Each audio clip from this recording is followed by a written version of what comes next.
আল্লাহ যে পর্বিত পর মালির ঘাড়ে সে ছিল গাছের আরে। আমি হঠাৎ করে আমার লাইব্রেরিতে গিয়ে স্টিফেন হকিংসের ওই বইটা ঘুরাইতে ঘুরাইতে গিয়া একদম জাগা মতো গিয়ে পড়ল। ওখানে পেলাম হাবল টেলিস্কোপের কথা। মাত্র 90 বছরও হয় নাই বা 100 বছরও হয় নাই হাবল টেলিস্কোপ আবিষ্কার হয়েছে। যেই দিন থেকে হাবল টেলিস্কোপ আবিষ্কার হয়েছে সেই দিনই আবিষ্কার হলো যে পৃথিবী সূর্যের কক্ষপথ আছে। অর্থাৎ আমরা দেখবেন এই যে স্পাইরালের মতো যেটা ছায়াপথ, আমাদের যে সূর্যের পরিবারগুলো ওই যে ইঞ্জিনিয়াররা যেটা রড এরকম আর কি, এটা স্পাইরাল একটা ফর্ম আছে। প্রত্যেকটা সূর্য একটা কক্ষপথে ঘুরে। আমাদের যে সূর্যটা সেই সূর্যটা 1.5 কোটি আলোক বছর পর আবার আগে চলে আসে।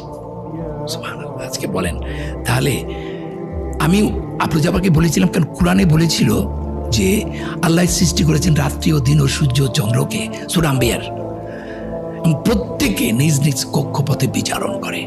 এইটাও আমাকে কোরআনকে অ্যাট্রাক্ট করা আরেকটি কারণ। গ্যালিলিও নামক একটা নাটকে আমি অভিনয় করেছি। কোপার্নিকাসকে পুড়িয়ে মারা হয়েছে, তাই না? আমি 110 বছরের একটা রোলে অভিনয় করছিলাম। গ্যালিলিও দাঁড়িয়ে আছে, আমি তাকে চিৎকার করতে বলছিলাম, পৃথিবীতে বাস করে পৃথিবীর খেয়ে পড়ে তুমি পৃথিবীকে অপমান করতে চাও, তোমাকে আমরা পুড়িয়ে মারবো। কারণ উনি গ্যালিলিও বলছিল পৃথিবীর কোনো কিছু স্থির না, মহাবিশ্বের কিছু স্থির না, এমনকি সূর্য না। কিন্তু সূর্যর কক্ষপথ আছে কিনা সেটা গ্যালিলিও বইলা যায় নাই। সেটা মাত্র ডিসকভার হয়েছে হাবল টেলিস্কোপ আবিষ্কার হওয়ার পর।